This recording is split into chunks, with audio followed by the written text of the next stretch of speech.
Hello tout le monde. Coucou. J'espère que vous allez bien. On est contente de vous retrouver dans ce nouvel épisode de notre mini-série Condamnation vs Conviction. C'est ça, puis pour l'été, en fait, on avait vraiment à cœur de faire cette mini-série-là, surtout sur les thèmes, en fait, de la condamnation vs la conviction qui nous tenait vraiment à cœur. Il y a pas mal de thématiques qu'on avait justement pour cet été. Il y a la dépendance affective, les addictions, la comparaison, le surmenage, la performance. Et on avait à cœur aussi d'inviter des nouvelles personnes sur le podcast. Et aujourd'hui, on accueille Arine sur le podcast. On va écouter son témoignage. Donc, hello Arine. Hello, Hello. hello. Du coup, moi, c'est Arine. Je pense que certains me connaissent déjà, ils m'ont déjà vu, mais je pense que personne ne connaît la Arine chrétienne. Du coup, le témoignage, c'est pour ça. Ouais. Trop bien, on a très hâte de justement en apprendre un peu plus sur toi, puis ton témoignage, justement. Moi aussi, j'ai hâte. Merci de venir témoigner, de vouloir dévoiler la Arine chrétienne, comme tu le dis. Et merci pour ta vulnérabilité déjà. Et on est vraiment contente pour tout ce que tu vas nous apporter et le fait que ça nous édifie nous et ça édifie tellement de personnes aussi, je pense, qui nous écoutent. Et en parlant de ça, justement, on voulait savoir, toi, c'était quelle thématique qui te touchait le plus en ce moment dans ta vie? Donc, moi, c'est tout ce qui est comparaison et validation externe. Donc, c'est vraiment focus sur ça. Je pense que je me comparais vraiment beaucoup. Et surtout au niveau des réseaux sociaux. Donc, les réseaux sociaux, là, c'est tellement propice pour se comparer. Et en fait, je me suis mise dans cette spirale moi-même, dans ce cycle moi-même. Je me comparais beaucoup à tout ce qu'on voit parce que, en fait, je me suis rendu compte que sur les réseaux sociaux, on poste un peu tout ce qui est bien là, comme on poste jamais les mauvais moments. C'est vraiment tout ce qui est beau, les réussites, la belle vie, les sorties, les amis, etc. Et du coup, à force d'être sur les réseaux sociaux, Instagram, TikTok, je me comparais beaucoup à ça. Je comparais mon physique, je comparais ma stabilité financière, même mes possibilités de carrière à ce que je voyais sur les réseaux sociaux. Et aussi, je comparais beaucoup aussi les relations. Donc, les relations que ce soit amicales ou amoureuses. Je voyais un peu comment c'était. Puis, j'étais en mode, les gens sont comme ça, puis moi, je suis comme ça. Et aussi, en fait, avec ça aussi, je me comparais un peu à moi d'avant, mais aussi à moi, à ma vision que j'ai de moi maintenant. Donc, à force de voir ça, je me disais, moi, en fait, j'ai cet âge-là, il faut que je sois comme ça, il faut que je sois stable financièrement, il faut que je sois stable dans ma foi, dans une relation posée, prête à me marier, à construire une famille. Puis, c'est pas le cas. Et du coup, ça a beaucoup affecté qui j'étais. Et c'est tellement vrai, je me reconnais aussi beaucoup dans ce que tu dis parce que, tu sais, les réseaux sociaux, surtout de nos jours, c'est tellement quelque chose où tu dépeins un peu une image que tu veux, c'est très calculé aussi. Moi, j'avoue, comme même mes réseaux sociaux, ça traduit pas vraiment qui je suis à 100%, c'est sûr, mais c'est tellement je trouve que c'est un piège un peu dangereux aussi parce que je trouve qu'on manque beaucoup de reconnaissance quand on est sur les réseaux sociaux parce que tu vois souvent ce que les autres ont et tu oublies ce que tu as toi aussi. Surtout, tu sais, à notre âge aussi, tu sais, on est censé être à un certain niveau ou comme ci ou comme ça. Et quand c'est pas le cas, ça nous complexe beaucoup. Exactement. Moi, ce que je pourrais dire, c'est que les réseaux sociaux, des fois, ça me pousse à envier d'autres personnes. Même, tu vois, des gens qui sont en vacances et tout, t'as juste envie d'être à leur place ou je sais pas, enfin... Des fois, tu te dis, oh, j'ai pas la même chose que les gens peuvent avoir, alors qu'en réalité, c'est faux, hein, c'est que des mensonges, parce que on est tellement baigné avec ce qu'on a, mais ouais, je trouve que c'est tellement toxique un peu comme situation. Mais c'est ça, puis aussi, comme tu disais, c'est que tu te comparais aussi à toi-même.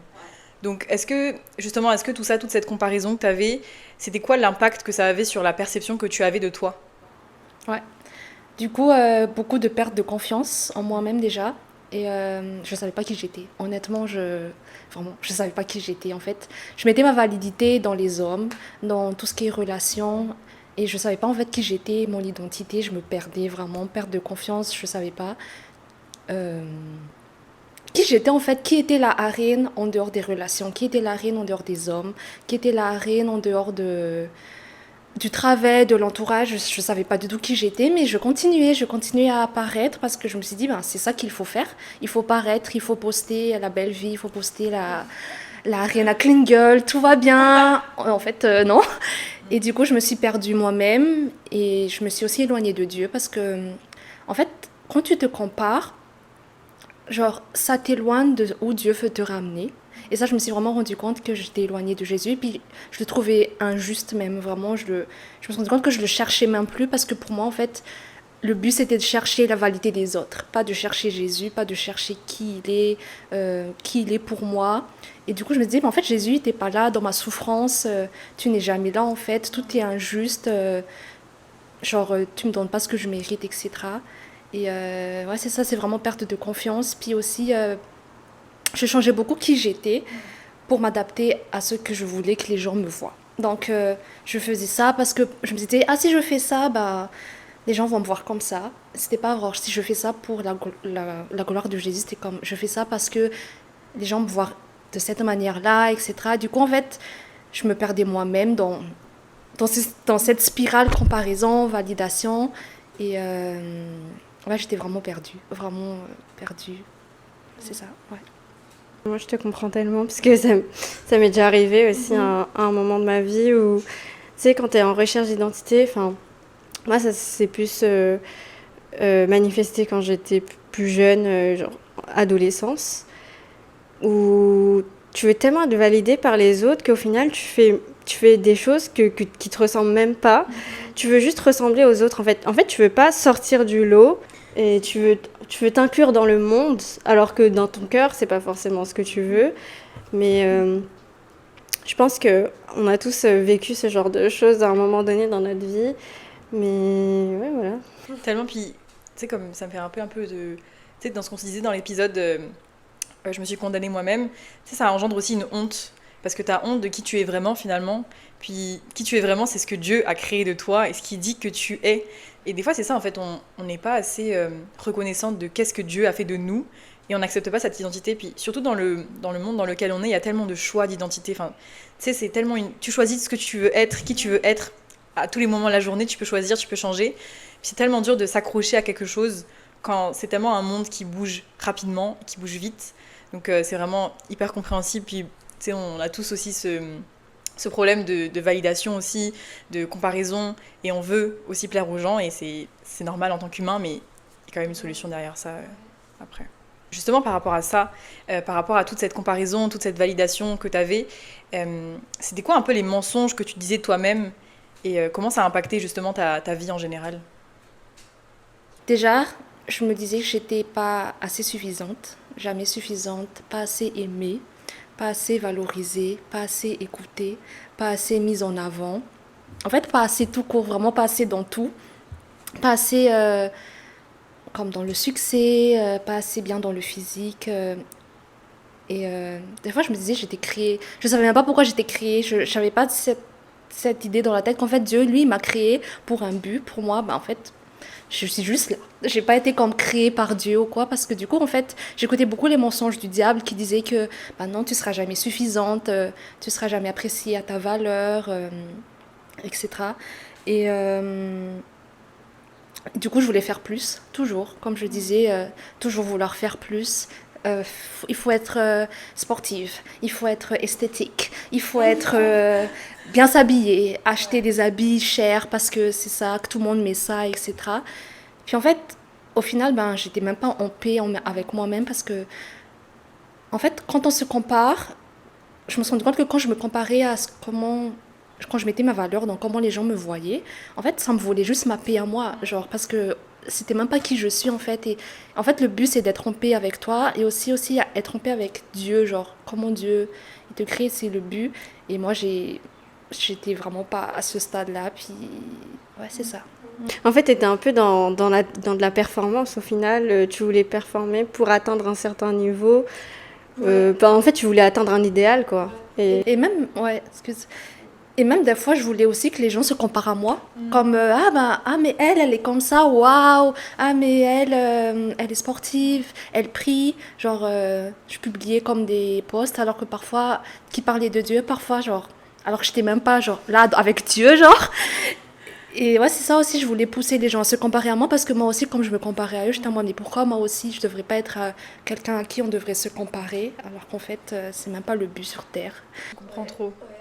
Mais c'est ça, moi aussi, c'est comme, des fois, ça m'arrive aussi de faire juste parce que je suis comme, ok, je suis censée être sportive, je suis censée être en crise, je suis censée être comme ci, être comme ça, puis des fois, je suis comme, j'ai pas envie de le faire, j'ai pas envie d'être cette personne-là, puis, tu sais, on se met un peu cette identité ou ces étiquettes aussi qu'on se met et qu'on s'oblige à respecter à chaque fois, en fait. Et t'as pas le droit à l'erreur, t'as pas le droit à l'erreur, et on se donne pas le droit à l'erreur, on se donne pas le droit au fait que il y a des jours où t'as juste pas envie, en fait, d'être cette étiquette-là. Mais c'est vraiment vrai, je me reconnais trop dans ce que tu dis. En plus, ça pousse tellement très rapidement à mince, si je fais pas ça, les gens ils vont croire que si, ils vont croire que ça, ils vont croire qu'en fait, je suis pas la personne, enfin, la personne on veut faire penser être. Mais ouais, enfin, en fait, c'est tout un problème on veut performer, mais au final, c'est nous-mêmes qui nous poussons à se mettre, à se challenger nous-mêmes, alors que personne ne nous demande de nous challenger, en fait. Comme, en fait, on se met nous-mêmes dans cette... on se condamne nous-mêmes, en fait, comme le sujet, c'est vraiment, c'est toi-même qui te condamne, puis Dieu, en fait, il s'attend même pas à ça de toi. Tout ce qu'il veut, c'est que tu viennes vers lui comme tu es, sois vulnérable, montre-lui tes défauts, puis lui, il va toujours être là, mais nous, en fait, non, avec le monde, c'est pas ça. Et même Dieu, il le dit que comme attachez-vous aux choses d'en haut, mais pas aux choses sur terre. Mais généralement, on s'attache que aux choses sur terre parce que on pense que le but ultime, c'est la richesse, le but ultime, c'est le succès, le but ultime. Oui, c'est bien, c'est vraiment bien, mais si ça glorifie pas Dieu, c'est pour quel but? Genre, vraiment. Vanité des vanités, c'est ça. Hein. Vanité de vanité, tout n'est que vanité. Exact. Mais trop bien en fait. Et toi, comme tu disais au début, c'était que tu avais envie vraiment de aujourd'hui montrer c'était qui la vraie Arienne, tu sais, qui est en crise, etc. Puis moi, j'aimerais savoir qu'est-ce qui a fait justement que tu aies ce changement-là dans ta vie, et ce changement de perception par rapport à toi-même et par rapport à qui tu étais. Déjà, du coup, comme, par conséquence de tout ça, j'ai été dans une phase d'isolement. En fait, Dieu m'a mise dans une phase d'isolement. Puis au début, je comprenais vraiment pas. Pour moi, pourquoi il m'isole? Qu'est-ce que tu fais? Je me sentais vraiment incomprise, pas vue, en fait invisible, etc. Je trouvais tout ça injuste. Puis et j'ai arrêté d'être des lulus, on va dire. Genre moi, je me suis dit, ok, là c'est bon. Puis c'était vraiment une période. Là, vraiment, je me suis dit, il faut que je sois vulnérable. Maintenant, il faut que je montre à Dieu parce que dans tous les cas, il me voit. C'est à moi, en fait, de venir vers lui, à moi d'être vulnérable. Donc là, j'étais juste toute seule chez moi. Puis j'écoutais des louanges. Mais j'écoutais juste parce que je me disais, vas-y, j'écoute. Juste comme ça. Peut-être que ça va rien faire. Puis là, je me suis juste effondrée sur le canapé par terre. Et là, vraiment, j'ai pleuré. Vraiment, là, je sais même pas pourquoi, c'est juste, tout est pleuré. Puis là, j'étais comme, Dieu, je suis pas heureuse. Je suis vraiment pas bien. Où j'en suis maintenant. Je sais pas où tu es. Et en fait, aussi, je voulais sentir sa présence, même si dans ma tête, je savais qu'il était là. Je voulais un signe que là, tu m'entends et là, tu vas faire le changement. Parce qu'il n'y a que toi qui peux faire le changement. Puis là, je me mets à toi et c'est toi qui dois agir maintenant. Parce que moi, je peux plus, c'est plus sur mon contrôle. Là, j'ai pleuré, puis j'ai écouté des louanges juste comme ça. Puis je lui ai vraiment dit, Dieu, montre-moi que je suis sous tes ailes, que tu me vois et que ton visage est là, devant moi. Puis après ça, j'ai arrêté de pleurer. Puis là, la chanson de Blessing est apparue. Puis en anglais, enfin, j'essaie de traduire un peu, mais c'est comme ça dit vraiment que Dieu va te bénir, que Dieu te garde sous ses ailes, puis que Dieu met son visage en face de toi. Puis là, vraiment, je me suis dit, ok, là, c'est sûr, c'est lui, parce qu'il y a comme vraiment, pourquoi cette chanson-là de toutes les chansons? Et là, vraiment, bizarrement, directement, c'est une paix intérieure. Là, vraiment, je me suis dit, ok, là, c'est bon. Il m'entend, il est là. Et puis, à partir de là, le changement s'est fait petit à petit. Puis, c'est ça. Wow. Pardon. Mais très souvent, c'est vrai qu'avant que Dieu fasse quelque chose de grand dans notre vie, souvent, il nous isole. Mais toi, par exemple, comment ça s'est manifesté, l'isolement, pour toi? C'est comme si j'étais pas moi dans mon corps. Je sais pas comment expliquer ça, que j'allais dans des... Je voyais mes amis, je voyais les gens, mais c'était juste moi, mais à l'intérieur, j'étais pas là. Puis même, genre, même si j'avais des relations, pour moi, c'est comme si c'était des relations vides un peu, etc. Puis je me suis vraiment rendu compte qu'en fait, là, il est en train de me mettre face à moi-même et aussi me mettre avec lui et que... Parce qu'en fait, oui, je voulais m'entourer des gens pour combler ce vide que j'avais en moi, mais en fait, je me rendais moi-même compte que même quand j'étais autour des gens, j'étais juste vide. Il n'y avait rien, c'était juste... Mon corps est là, mais mon esprit, il n'était juste pas là. Puis c'est vraiment sa phase d'isolement. Puis même, genre, en fait, je sentais même pas de bonheur à voir les gens euh, ou à faire des activités, ou etc. Pour moi, c'était juste pour faire les choses, mais c'était du vide. Puis là, je me suis rendu compte qu'en fait, Dieu, il est en train d'isoler, il est en train de faire quelque chose. Puis heureusement que j'ai compris, parce que je pense que si j'avais pas compris, je serais pas là à témoigner, parce que il a fallu que cette phase-là se passe pour pouvoir parler aussi. Puis des fois, on se rend pas compte que c'est dans les pires moments que Dieu, il agit, et que c'est dans les pires moments qu'après tu peux rebondir. Parce que des fois, on veut vraiment on veut voir que ah, Dieu, c'est dans les bénédictions, etc. Mais des fois, c'est dans les petits changements, comme les petits pas, qui fait la grosse différence. C'est ça. Ouais. Moi, je te comprends tellement. Parce que j'ai un peu vécu la même chose aussi avant que Dieu change complètement mon caractère et change aussi toute ma perception par rapport à la comparaison, tout ça. J'ai vraiment vécu une période où Dieu m'a vraiment isolée. Enfin, carrément, j'ai perdu des amis, j'ai des relations qui ont été brisées, etc. Sur le moment, tu as l'impression que en fait, Dieu est contre toi, puis que on dirait que rien ne va dans ta vie. Mais c'est tellement une source de bénédiction, le brisement, parce que ça veut dire qu'il y a tellement quelque chose de grand qui va après, qui suit ça. Et franchement, la preuve avec toi, parce que on voit à quel point là, tu es en paix, à quel point tu es heureuse, et à quel point cette période par laquelle tu es passée, ça t'a vraiment libérée de tellement de choses. Déjà, ça t'a libérée aussi de tous les mensonges dans lesquels tu étais, puis ça a entre autres renouvelé ton identité. Et d'ailleurs, comment tu te vois aujourd'hui, après tout ce que tu as vécu, comment ton identité elle a été renouvelée? Euh, du coup, avec ça, je me suis rendu compte que le seul rocher, c'est Jésus. Vraiment, le roc, ma fondation, c'est Jésus, et que mon identité est en Jésus seul. Que, en fait, ma valeur, c'est pas basé sur les standards humains, c'est juste basé sur comment Dieu me voit. Et je me suis rendu compte qu'en fait, peu importe ce que je fais, tant et aussi longtemps que c'est pour sa gloire, que c'est pour la gloire de Jésus, euh, c'est tout ce qui compte en fait. Genre, il y a pas de... Je me suis rendu compte qu'il n'y a pas d'audience à plaire, il n'y a pas de gens à impressionner en fait. Tout ça, c'est pour Jésus et pour sa gloire. Et peu importe ce que je fais, Jésus, lui, il voit mon cœur. Et la seule personne qui peut vraiment satisfaire mon cœur, c'est mon Père en fait, qui m'a créé. Et du coup, c'est ça vraiment mon identité, c'est en Dieu seul. C'est fini la validation avec les hommes. Puis tout ça, en fait, c'est du sable. Comme c'est souvent dit là dans la Bible, quand on base notre fondation sur du sable, ça peut s'écrouler. Tout ça, en fait, c'est du sable. Les hommes, les relations, tout ça, à tout moment, ça s'effondre. Mais Dieu, le roc, il est là. Jésus, il est toujours là. Et tant que ton identité est en lui, ta paix, elle sera jamais volée. Jamais. Parce que lui, il te voit, il t'aime, il te connaît, il t'a créé. Et c'est ça, il m'a créé, il m'a aimé, il m'aime et il me crée pour un but. Et ma valeur est en lui seul. Et Amen. ouais. Ça change complètement la donne. Ouais. Mais moi, ça me fait trop penser au psaume 139, ce que tu dis là, justement. Ça dit Je te loue de ce que je suis une créature si merveilleuse, tes œuvres sont admirables et je le reconnais bien. Mon corps n'était pas caché devant toi lorsque j'ai été fait dans le secret, tissé dans les profondeurs de la terre. Je n'étais encore qu'une masse informe, mais tes yeux me voyaient.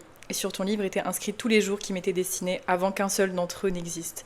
Ça, c'est vraiment comme, tu sais, c'est ton identité, ça, c'est, tu as été créé, t'es une créature merveilleuse et tu es voulu, puis il te connaissait déjà même avant que tu ne sois né, avant que tu ne sois formé. Et ça, c'est vraiment juste fou, en fait, comment cette vérité-là, elle vient juste remplacer toutes les autres mensonges qu'on s'est mis en tant que vérité, finalement. Puis il y a même un verset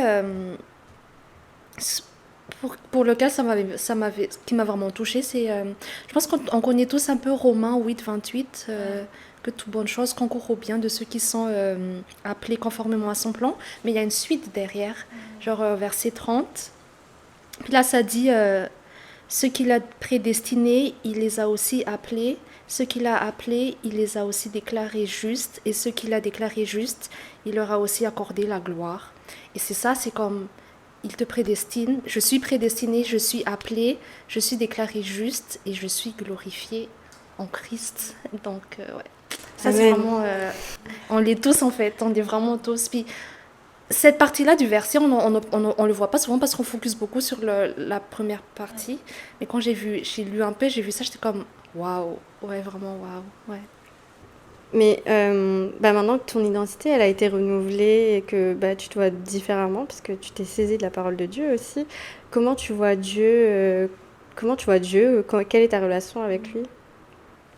Ben, pour moi, Dieu, c'est vraiment mon meilleur ami. Ah, et Dieu, c'est vraiment la fondation. Puis avant, je me basais juste sur lui pour les bénédictions. Très honnêtement, quand Dieu me donnait les choses que je voulais, oui Dieu, oui Dieu, oui Dieu, là maintenant, même dans la souffrance, même dans le plus profond, au plus bas que je peux être, si jamais, pour moi, Dieu, il est là. Dieu, il est amour, il est fidèle. Il a toujours été fidèle et tout ce qu'il fait pour moi, c'est pour mon bien. Tout, tout, tout, tout, tout. Et il m'a vraiment fallu passer par là pour le savoir, que tout ça, c'est pour mon bien. Et qu'il suffit de lui faire confiance. Et en fait, il m'appelle juste à marcher avec lui. C'est tout. Il m'appelle à marcher avec lui. Et c'est sûr que c'est pas non plus parfait là.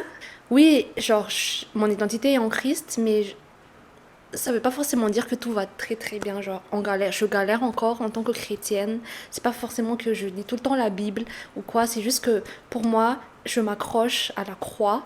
Je m'accroche au fait que, en fait, l'amour, que Dieu m'aime tellement en fait que l'ultime preuve d'amour, c'est à la croix. Il a donné son fils qui est mort pour moi. Et tant que je m'accroche à ça, que Jésus il est mort pour moi, en fait, mes péchés, ils sont à la croix. Donc je peux continuer. Et même si je m'égare un peu, j'ai vraiment cette vision que comme il le dit souvent là, qu'on est dans sa paume de sa main et moi je suis là, puis même si je vais ici, il va me rattraper. Même si je vais à droite, il va me rattraper. Puis c'est vraiment ça. Puis on est humain, donc si je parle là, c'est pas que comme waouh, je suis parfaite, waouh, elle est en Christ, tout est bon. Non, j'ai encore des struggles. Puis c'est vraiment ça aussi le témoignage pour montrer que les gens, vous pouvez vous identifier. Puis c'est correct d'être vulnérable. Il faut être vulnérable et aussi il faut être vulnérable devant Dieu parce que il va toujours être là pour toi. Il t'attend, c'est lui qui t'appelle. Et ouais, c'est ça. Parfait. Et non, c'est vrai que même c'est quand je te vois vraiment une confiance, tu vois, que tu as construit avec le temps aussi. Et c'est vraiment beau de juste voir ça. Et comme tu dis, en fait, c'est rassurant aussi de se dire qu'on n'est pas parfait, qu'on n'a pas non plus l'affaire. Puis, tu sais, même si des fois, on sait des choses. Tu sais, moi, je connais le psaume 139, mais des fois, c'est difficile. C'est comme un combat, en fait, à tous les jours de se dire, ok, non, c'est ça. Puis, c'est ça aussi pourquoi c'est important d'être dans la parole, pour se rappeler des vérités, d'être dans sa présence aussi, pour se rappeler de qui il est, parce que c'est très facile de juste comme oublier ces vérités-là. Mais c'est vrai que, comme tu dis, c'est un process aussi. Et on n'a jamais fini avec ce processus, mais on se transforme petit à petit, puis on s'améliore aussi par rapport à tout ça. Oui, très très bien dit, parce que c'est vrai que on est humain et la chair est faible. Donc notre seule force, c'est de s'accrocher à Dieu. Et il faut pas non plus que ça devienne de la performance au fil du temps où mon identité, j'ai trouvé mon identité, donc il faut absolument rester dans la nouvelle manière qu'on pense. Mais c'est vraiment aussi demander à Dieu de renouveler notre identité à chaque jour, parce que à chaque jour, on peut retomber. À chaque jour, c'est un combat. C'est pas définitif. Et est-ce que tu aurais aussi un mot à toutes les personnes qui nous écoutent pour les encourager dans ce qu'ils peuvent vivre par rapport à la comparaison? Que Dieu vous aime, Jésus vous aime. Et honnêtement, là, c'est comme soyez vulnérables aussi parce que il faut l'être. Je pense que c'est ce qu'il faut en fait parce que Dieu il nous appelle à être vulnérables et même s'il le sait déjà, il veut que vous veniez à lui pour lui montrer vos faiblesses et vous allez voir le changement, vous allez voir comment il va agir. Puis peut-être qu'après vous allez pouvoir témoigner aussi, qui sait. Mais faites-lui confiance parce que he knows best. Amen. Ouais. Bah, merci beaucoup, Arine. Franchement, c'était tellement encourageant. Puis moi, ça m'a fait une bonne piqûre de rappel aussi de qui je suis vraiment en lui. Et c'est vraiment un beau témoignage en tout cas. Merci à vous. Merci. Et on s'édifie tous. Puis merci vraiment pour l'invitation, ça fait vraiment du bien. Puis voilà. Bah, merci à vous aussi de nous avoir écoutés, d'avoir écouté Arine, d'avoir écouté son témoignage et on espère que ça vous a édifié autant que nous. Et on se retrouve dans une prochaine vidéo pour un autre témoignage. Bye. Bye.